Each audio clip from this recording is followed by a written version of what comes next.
American University's club rowing team is facing financial troubles as one of the more expensive clubs on campus. Funding is an important issue.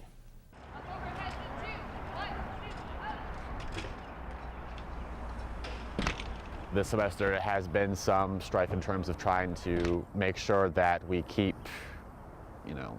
up with funds, just because it seems like people can't really get around to it. Roll into water in 2. 1, 2, roll. Nice and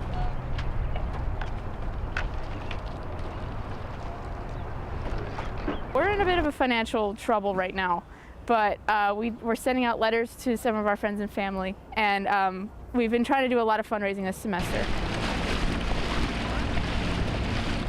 We pay $300 in dues a semester, and that money goes towards regattas. It goes towards boathouse, paying our boathouse, paying for insurance, paying for broken equipment and new equipment and everything. Because crew's a very expensive sport. We get $5,000 a semester from the school, and we raise the rest of our money ourselves.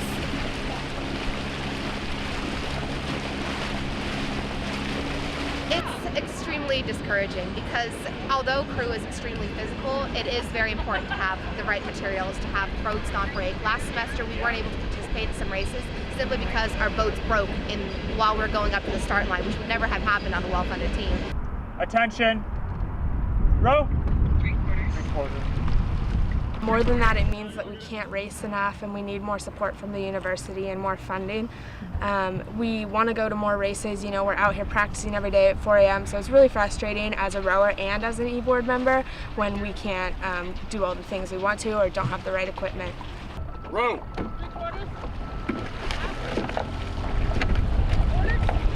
It makes it even more worth it because you know that you're paying for something that you wouldn't pay for it unless you loved it. And so, if I didn't love it, I wouldn't bother.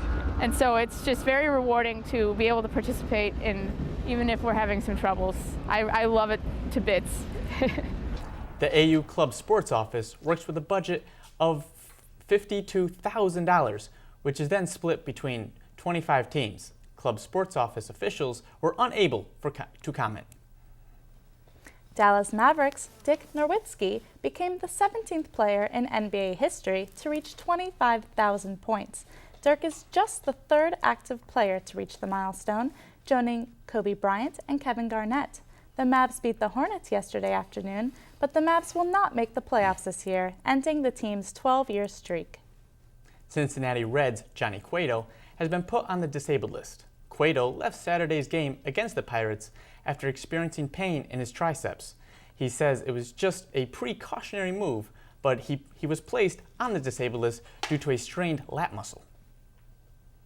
Toronto Blue Jays' Jose Reyes was placed on the 15-day disabled list. The shortstop was hurt while sliding into second in Saturday's game against the Royals.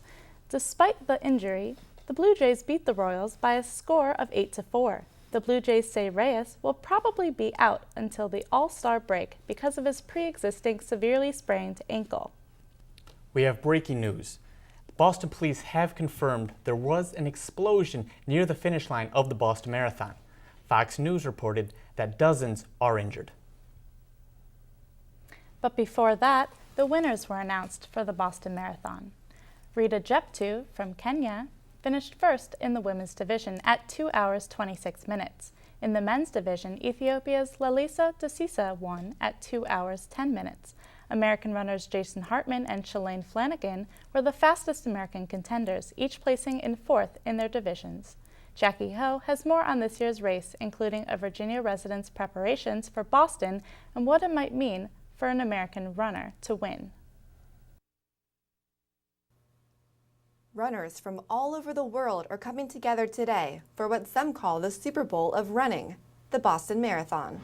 If you don't run Boston, you're not a runner in Boston. It's a funny situation, and it's one of those that really inspires you, especially being there on marathon day. If you don't get a little kind of thought in your head like, "Man, I want to make this happen," your heart's not beating. The qualifiers for this year's race include athletes from seasoned veterans and Olympians to running coaches and Boston first-timers. Boston is such a prestigious marathon. It's the oldest marathon in the world, so having the opportunity to run that is quite an honor. And I've heard that just the streets are lined with people from start to finish the whole way. Typically, international runners, especially from Kenya, are the ones who win Boston. But the runners to watch out for this year are two of America's finest. None of the men are running. All of them are either hurt or sick. However, two of the women are running in Shalane Flanagan and Kara Goucher. These have been two of our top distance runners over the past handful of years. If an American wins Boston today, it will be the first time in almost 30 years. And we can expect the crowds to just explode with cheering and celebration, even more so than usual. For District Wire News, I'm Jackie Ho. Coming up, AU Women's Ultimate Frisbee team heads to the University of Maryland for a shot at regionals. Next on the sports edition of District Wire News.